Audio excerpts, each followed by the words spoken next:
welcome class. Today we will see the medical surgical subject. In that subject, we will see disaster management. So first introduction about the disaster management. In that chapter, we will see the hurricanes, droughts, floods, devastating earthquake, and other natural and man-made calamities. तर डिझास्टरचा effect काय होतो आपल्या दैनंदिन जीवनावरती, आपल्या लाईफवरती effect होतो. लाईफवरती कसा तर आपले जे नॉर्मल रुटीन लाईफ आहे त्याच्यामध्ये चेंजेस होतात. फ्लोड्स आले किंवा अर्थक्वेक आला त्याच्यामुळे, किंवा भूकंप आले त्याच्यामुळे जे आपले राहण्याचे घरे आहेत ते ढासळून पडतात. त्याच्यामुळे आपल्या लाईफवरती इम्पॅक्ट होतो. भूकंपामुळे प्रॉपर्टीजमध्ये पण आपल्याला इम्पॅक्ट झालेला भेटतो, हानी झालेली बघायला भेटते. जे काही रिसोर्सेस आहेत फूडचे, वॉटरचे, वॅक्सिनचे, मेडिकल ट्रीटमेंट, हे रिसोर्सची कमतरता डिझास्टरमध्ये आपल्याला पाहायला भेटते. आणि इकॉनॉमिकली जी स्ट्रेंथ आहे कंट्रीची ती पण ढासळली जाते. तर एवढे इफेक्टेड डिझास्टरचे आपल्या लाईफवरती, प्रॉपर्टीजवरती, रिसोर्सवरती आणि इकॉनॉमिकली. तर डिझास्टरचा मिनिंग काय? It is a calamity of sudden appearance of catastrophe causing injury and death to the large number of the people during a short span of the life. The greatest toll on humankind is due to the secondary effect such as flooding, fire, famine and multitude of the refuge. तर disaster काय आहे? एक calamities आहेत, म्हणजे ही एक natural calamity किंवा man-made calamity. ह्याच्यामुळे काय होतं, एक सडन ऑकरन्स होतो, एक सडन चेंजेस होतो आपल्या नॉर्मल रुटीन लाईफमध्ये. तर हे चेंजेस कसे असतात, हे आपल्याला इंजुरी देतात किंवा डेथ देतात. त्याच्यामुळे लार्ज नंबर जे पीपल आहेत, खूप मोठ्या प्रमाणात पीपल हे शॉर्ट लाईफ स्पॅन जगतात. तर हा एक मिनिंग.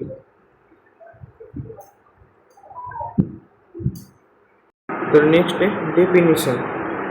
डिझास्टरची डेफिनेशन. WHO म्हणजे वर्ल्ड हेल्थ ऑर्गनायझेशनने कुठली डेफिनेशन दिली डिझास्टरची ते बघूयात आता. A disaster as any occurrence that cause damage, economically disturbance, loss of human life and deterioration of the health services on a scale sufficient to the warrant an extraordinary response from the outsource किंवा outside the affected community or area. Definition समजून घेऊया आता. तर disaster काय आहे? हा कुठला पण एक ऑक्युरन्स आहे, नॅचरल किंवा मॅनमेड. ह्याच्यामुळे काय होतं, डॅमेज होतं, प्रॉपर्टी डॅमेज होतं, इकॉनॉमिकली जी स्ट्रेंथ आहे ती ढासळते आणि ह्युमन जी लाईफ आहे त्याच्यामध्ये पण लॉस होतो. त्याच्यामुळे काय होतं, जी हेल्थ आहे आणि हेल्थ सर्व्हिसेस आहेत त्याच्यावरती सफिशियंट प्रमाणामध्ये आपल्याला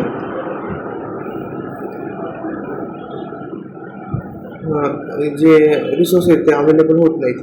आणि त्याच्यामुळे काय होतं, जे आउटसाईड कम्युनिटी किंवा एरिया आहे त्याच्यावरती अफेक्ट होतो. तरी आहे definition of WHO. Important definition आहे. The need of the community.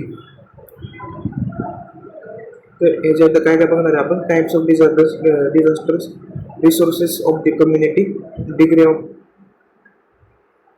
प्रिपेअर्डनेस and stages in the disaster evolution.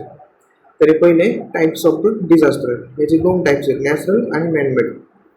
तर नॅचरलमध्ये कुठले डिझास्टर ते बघूयात आता.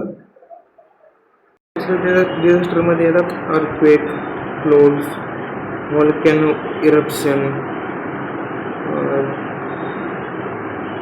त्याच्यानंतर दुष्काळ, ओला दुष्काळ, सुका दुष्काळ, हे आहेत नॅचरल डिझास्टर. सुनामी. मॅनमेड डिझास्टरमध्ये येतात एक्सप्लोजर, वॉर, फायर, ॲक्सिडंट, दंगे, टेररिस्ट अटॅक, ॲक्सिडंट एक्सेट्रा. तर एवढे आहेत सगळे नॅचरल आणि मॅनमेड डिझास्टर. तरी इपिडेमिओलॉजिकल डिझास्टर कसं आहे ह्याच्यामध्ये आपण हे करणार.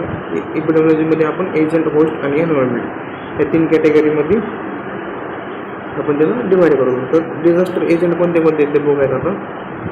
डिझास्टर एजंटमध्ये काय येतं, the agent is physically item that actually cause the injury or destruction. तर प्रायमरी एजंटमध्ये काय काय येतात, falling buildings, heat, winds, rising water and smoke. Secondary एजंटमध्ये येतात bacteria, viruses that produce the contamination or infection after the primary agent has caused injury or destruction. तर primary agent म्हणजे काय, बिल्डिंग पडणे, खूप जास्त प्रमाणात एन्व्हायरमेंटल टेम्परेचर वाढणे, हवा सुटणे, त्याला सुनामीसारखं बोलतात. सुनामी म्हणजे वॉटर रायझिंग, स्मोक, धुके होणे. आणि सेकंडरी एजंटमध्ये बॅक्टेरिया, व्हायरसेस यांचं प्रमाण, जसं की कोरोना. Secondary agent. देणे होस्ट काय ह्युमन काइंड आहे. होस्ट हा अजून असतो age, immunisation status, pre existing health status, degree of mobility and emotional stability.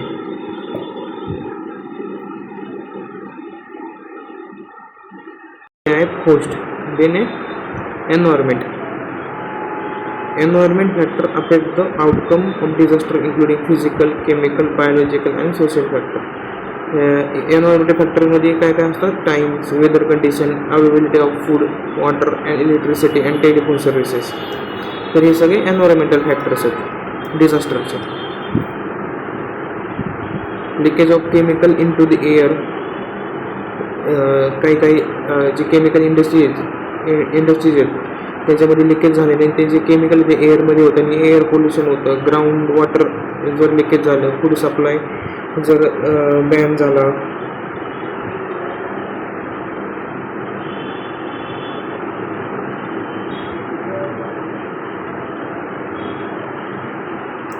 कॉन्टॅमिनेटेड water म्हणजे जे दूषित वॉटर आहे त्याच्यामुळे, इम्प्रॉपर वेस्ट डिस्पोजल, जे BMW आहे बायोमेडिकल वेस्ट मॅनेजमेंट, त्याचं जे इम्प्रॉपरनेस असेल त्याच्यामुळे पण डिझास्टर होण्याची शक्यता असते. Insect and rodent proliferation, improper food storage, त्यालाच बायोलॉजिकल फॅक्टर्स असं बोलतात. Loss of family members, changes in social and family rules, religion beliefs. एन्व्हायरमेंटमध्ये अजून कुठले येतात, फॅमिली मेंबरचा लॉस झाल्यामुळे किंवा सोशियल किंवा फॅमिली हे जे रूल्स आहेत त्याच्यामध्ये चेंज झाल्यामुळे आणि रिलिजन बिलीफ्समुळे. तर आत्तापर्यंत इंडियामध्ये कुठले मेजर डिझास्टर झालेले ते बघूया. भोपाळ गॅस ट्रॅजेडी हे तर तुम्हाला माहीतच असेल. सायक्लोन इन आंध्र प्रदेश किंवा ओरिसामध्ये झालेलं आहे ते. उत्तराकाशी अर्थक्वेक 1990 साली झालेला, 1919ला. लातूर अर्थक्वेक 1993ला. ट्रेन ॲक्सिडेंट तर होतच राहतात. गुजरात अर्थक्वेक 2001ला आणि सुनामी 2004ला. तर हे सगळे आतापर्यंत इंडियामध्ये झालेले मेजर डिझास्टर आहेत. तर फेजेस ऑफ डिझास्टर कुठले येतात, तर फेजेसमध्ये pre disaster phase, alert phase, impact phase, post impact phase आणि रिकन्स्ट्रक्शन और रिहॅबिलिटेशन फेज. तर हे फेजेस आहेत डिझास्टरचे. Pre disaster, alert, impact, post impact आणि रिकन्स्ट्रक्शन अँड रिहॅबिलिटेशन फेज. तर पहिली प्री डिझास्टर फेज. ह्याच्यामध्ये काय करतो आपण, एक असेसमेंट करतो कम्युनिटीचं डिझास्टर होण्याआधी, आणि जे कोणी कम्युनिटी पीपल्स आहेत त्यांना आपण कोणत्या नॅचरल डिझास्टरमध्ये किंवा मॅनेजमेंट डिझास्टरमध्ये आपण कशा पद्धतीने कोपअप करायचं, कशाच्या पद्धतीने स्वतःला सर्वाईव्ह करायचं आणि आजूबाजूच्यांना पण सर्वाईव्ह करायचं आणि आपल्या प्रॉपर्टीची केअर करायची, ह्याची ट्रेनिंग प्रोव्हाइड करतो. ह्याचे एक प्लॅनिंग त्यांना आपण एक ब्लूप्रिंट सारखं समजून सांगतो. रिस्क असेसमेंटमध्ये ह्याच्यामध्ये काय येतं, अवेअरनेस करतो आपण डिझास्टरचा and its management among the people. कुठल्या डिझास्टरचं कुठलं मॅनेजमेंट आहे हे आपण कम्युनिटीमध्ये त्याचा अवेअरनेस करतो. Demonstration of the risk factor, जे काही रिस्क फॅक्टर्स आहेत डिझास्टरचे त्याचं आपण डेमॉन्स्ट्रेशन एक कम्युनिटीमध्ये सादर करतो. लोकल हेल्थ एजन्सी प्रिपरेशन, जे लोकल हेल्थ एजन्सी आहेत त्यांना आपण प्रिपेअर करतो. आणि ट्रेनिंगमध्ये काय करतो आपण, जे कोणी कम्युनिटी पीपल्स आहेत किंवा जे लोकल हेल्थ एजन्सीज आहेत किंवा जे डिझास्टरमध्ये जे डिझास्टर टीम आहे त्यांना आपण ट्रेनिंग प्रोव्हाइड करतो. कशा पद्धतीने? Effective personal protection from the falling debris, promote rescue of the wounded, resuscitation and first aid for injury victim, post positioning of the relief supplies needed for the post impact phases, example surgical equipments, essential medicine and blanket and tents. म्हणजे जे dead body पडलेले असतात किंवा जे injure person असतात त्यांना आपण एका चांगल्या ठिकाणी घेऊन जायचे. जे इंज्युअर पर्सन आहे त्यांना आपण एक रेस्क्यू प्रोव्हाइड करायची, फर्स्ट एड प्रोव्हाइड करायची, आणि जे बेसिक सप्लिमेंट्स आहेत जे आपल्याला जगण्यासाठी important surgical equipments, essential medication जे डिझास्टरमध्ये आपण प्रोव्हाइड करतो, ब्लँकेट, टेंट्स, जर कोणाचे घरं बिरं वाहून गेले असतील पाण्यामध्ये तर त्या ठिकाणी आपण टेंट्स कम्युनिटीला प्रोव्हाइड करतो. Establishment of the temporary water supply, आपण एक टेम्पोररी पण चांगला वॉटर सप्लाय एक डिझास्टरमध्ये आपण हे करतो, इस्टॅब्लिश करतो. Allocation of the responsibilities for the different relief activities. तर रोल ऑफ नर्स काय आहे ह्याच्यामध्ये? ॲज अ नर्स आपण ह्याच्यामध्ये काय काम करणार? तरी to assist in preparing shelters and emergency aid situations, establishing contact with others emergency services group. The nurse काय करते? जे कोणी शेल्टर्स तयार करणारे असतात त्यांना हेल्प करते, इमर्जन्सी एअर्समध्ये प्रिपरेशन करण्यासाठी मदत करते. त्यानंतर जे इमर्जन्सी सर्व्हिसेस आहेत जसे की ॲम्ब्युलन्स, जर फ्लोड आले असेल तर नेव्हीमध्ये त्यांना कॉन्टॅक्ट करण्याचं काम करते आणि लवकर रिसोर्सेस अवेलेबल करण्याचं काम नर्सेस आहे. नेक्स्ट आहे अलर्ट फेज. अलर्ट फेज म्हणजे काय? It refers to period when disaster is developing. ही फेज कधी ॲक्टिव्हिटी होती? ज्यावेळेस डिझास्टर डेव्हलप झालेला असतो, म्हणजे होतो त्यावेळेस ही अलर्ट फेज ॲक्टिव्ह होती. The duration of the alert phase varies according to the type of the disaster.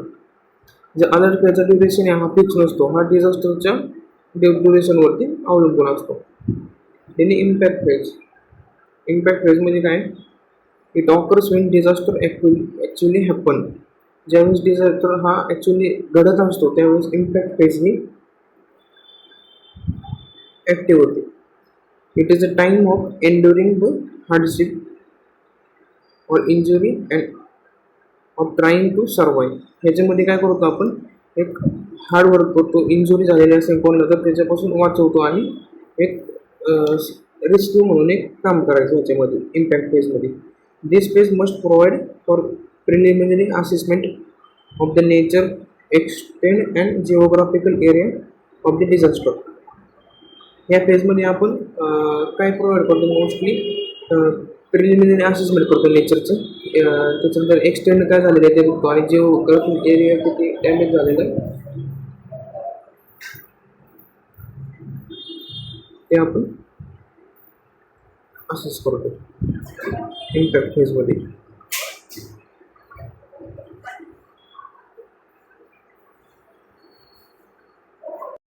The impact phase continues until the threat of further destruction has passed and emergency plan is in effect. Emergency operation center is established. DTA disaster action team can start functioning. DTA disaster team आहे ती त्याचं काम action करण्याचं काम सुरू करते. Impact फेजमध्ये काय होतं? हे कंटिन्यू राहते कुठपर्यंत? जोपर्यंत जो डिस्ट्रक्शन आहे पास होत नाही, म्हणजे डिझास्टर आहे हा संपत नाही तोपर्यंत. आणि जो इमर्जन्सी प्लॅन तयार केला तो इफेक्टिव्ह होऊस्तवर डिझास्टर इम्पॅक्ट फेज काम करत राहते. तर ह्याच्यामध्ये नर्सेसचा रोल काय? असेच करायचं जे हेल्थ कंडिशन आहे इंजुर झालेल्या पेशंटची त्यांची असेसमेंट करायची health condition. Provide physical and psychological support. जे कोणी डिझास्टर फॅमिलीज आहेत त्यांना फिजिकल आणि सायकोलॉजिकल सपोर्ट प्रोव्हाइड करायचं.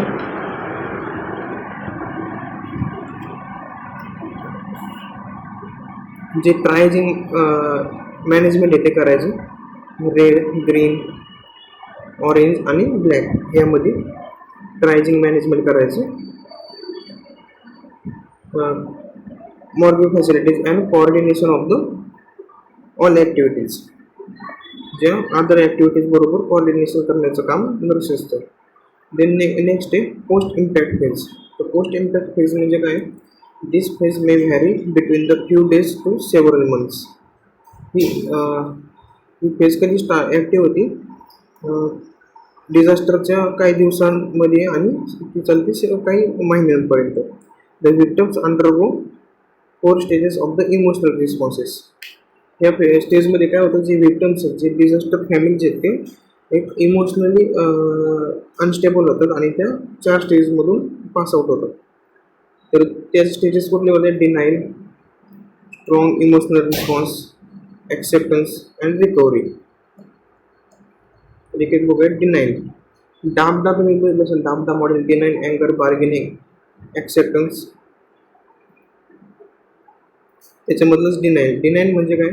Magnitude of the problem affected emotionally and deny the factual condition. Denial कंडिशनमध्ये काय होतं? जे डिझास्टर फॅमिली आहे ती ॲक्सेप्टच करत नाही. तिला असं वाटतच नाही की नाही हे होऊ शकत नाही, असं झालेलंच नाही आहे, हे काहीच नाही आहे असं.